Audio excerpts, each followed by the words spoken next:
Praise the Lord. கர்த்தரும் இரட்சகருமாகிய இயேசு கிறிஸ்துவின் இனிய நாமத்தினாலே உங்களுக்கு நண்பின் வாழ்த்துக்கள். இந்த நல்ல நாளை காண செய்த தேவனுக்கு ஸ்தோத்திரம் உண்டாவதாக. கர்த்தர் உங்களோடு இருந்து உங்களை ஆசீர்வதித்து நடத்துவாராக. எசையா தீர்க்கதரிசன புஸ்தகம் 65வது அதிகாரம் 8வது வசனம். கர்த்தர் சொல்லுகிறது என்னவென்றால், ஒரு திராட்சை கொலையில் ரசம் காணப்படும் போது அதை அழிக்காது, அதிலே ஆசீர்வாதம் உண்டென்று சொல்லுகிறபடி நான் என் ஊழியக்காரர் நிமித்தம் அனைத்தையும் அழிக்காதபடி செய்வேன். கர்த்தருடைய பரிசுத்த நாமம் மகிமைப்படுவதாக. ஒரு திராட்சை கொலையில் ரசம் காணப்படும் போது அது என்ன செய்யக்கூடாதோ அதை அழிக்கக்கூடாது. அதில் ரசம் இருக்கு, இது பிரயோஜனப்படும் என்கிற ஒரு நிலையில் இருக்கிறத அழிக்க மாட்டாங்க, அழிக்க விட மாட்டாங்க, அதை ப்ரொடெக்ட் பண்ணுவாங்க, அதை ரொம்ப பாதுகாப்பாங்க. அதுபோல என்று கர்த்தர் சொல்லுகிறார்.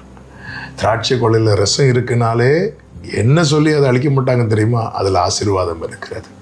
இந்த நாளில் எனக்கு கேட்கிற அன்பு சகோதர சகோதரி, இன்று நானும் நீங்களும் காக்கப்பட காரணங்களில் ஒரு முக்கியமான காரணம் என்ன தெரியுமா? நமக்குள்ள இன்னும் கர்த்தர் ஆசீர்வாதத்தை வைத்திருக்கிறார். நமக்கான ஆசீர்வாதத்தை வைத்திருக்கிறார். நாம் அனுபவிக்க நமக்குள்ளே ஆசீர்வாதத்தை வைத்திருக்கிறார். எதற்கு தெரியுமா? மற்றவர்களுக்கு பிரயோஜனமாக இருக்கு. எனவே தான் பிலிப்பியர் 1வது அதிகாரத்தில் பவுல் சொல்லுகிறார், இந்த தேகத்தை விட்டு பிரிந்து கிறிஸ்துவுடனே கூட இருக்க எனக்கு ஆசை உண்டு. அது அதிக நன்மையாக இருக்கும். அதுதானங்க மேன்மை. கண்ணீர் இல்லை, கவலை இல்லை, ஒரு பிரச்சனை கிடையாது. அப்படி இருந்தும் நான் இந்த தேகத்தில் தரித்திருப்பது உங்களுக்கு அவசியம் என்று சொல்லுகிறார். மரணம் வரும் என்று எதிர்பார்த்திருந்தோம் என்று பவுல் சொல்றார். அப்படிப்பட்ட மரணத்தில் என்று கர்த்தர் தப்புவித்தார். ஏன் தப்புவித்தார்னா, உங்களுக்கு அவசியமாக இருக்கிறது.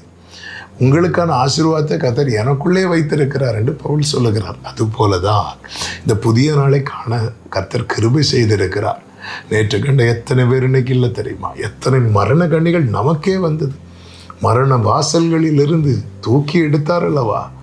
அவன் நமக்குள்ள இன்னும் நன்மையை வைத்திருக்கிறான். ஒருவேளை இந்த சத்தத்தை நீங்கள் எங்கேருந்து கேட்குறீங்கன்னு தெரில. நான் எதுக்குமே பிரயோஜனம் இல்லை, யாருக்குமே பிரயோஜனம் இல்லை, ஏன் இப்படி ஒரு வாழ்க்கை அப்படின்னு யாராவது ஃபீல் பண்ணி இதை கேட்டுட்டு இருக்கிறீங்களா? உங்களுக்கான செய்தி உங்கள் காதுகளில் அது கேட்க பண்ணியிருக்கிறார் பாருங்கள். அவன் உங்களை அழிக்காமல் காக்கிறதுக்கு காரணம் என்ன தெரியுமா? உங்களுக்குள்ளே ஆசீர்வாதத்தை வைத்திருக்கிறார். ஆமென். அவர் கையில் கொடுங்க. ஏற்ற காலத்தில் அவர் உங்களை உயர்த்தும்படிக்கு அவருடைய பலத்த கைக்குள்ளே அடங்கிருங்கள். கர்த்தர் உங்களை தமக்கு மகிமைக்காக பிரயோஜனப்படுத்துவாராக. ஆமென். ஜெபிக்கலாமா? கிருபையாய் ஆண்டவர் எங்களுக்குள்ள ஆசீர்வாதத்தை நீங்கள் வச்சிருக்கிறீங்க. நற்கிரியைகளை துவங்கினது நீங்கள். கிருபையாய் அழியாமல் காக்கிறீங்க. உமக்கு மகிமைக்காய் பிரயோஜனப்பட கிருபை தார். உம்முடைய கரங்களிலே எடுத்து பிரயோஜனப்படுத்தும். இயேசுவின் நாமத்தில் பிதாவே, ஆமென்.